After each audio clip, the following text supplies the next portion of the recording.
गुहागर समुद्र किनाऱ्यावर पर्यटकांच्या संख्येत वाढ झाली आहे। गुहागर पोलिसांनी त्यासाठी चोख बंदोबस्त राखलाय। तरीही पर्यटकांनी स्वतःची काळजी स्वतः घ्यावी असे आवाहन गुहागर पोलीस निरीक्षक सचिन सावंत यांनी केले आहे।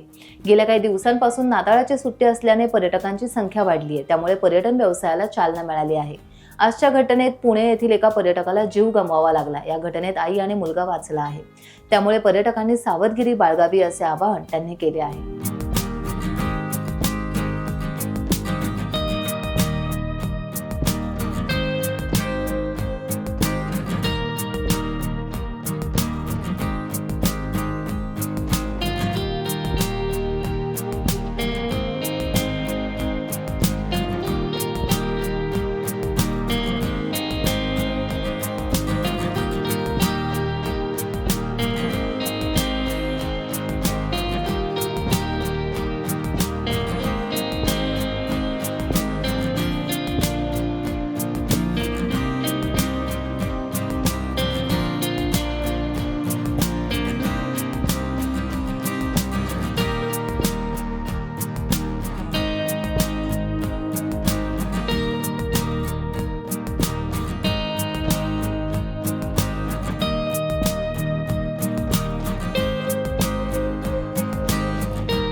टाइम्स डिजिटलला लाईक करा, शेअर करा, सबस्क्राईब करा आणि बेल आयकॉन दाबायला विसरू नका।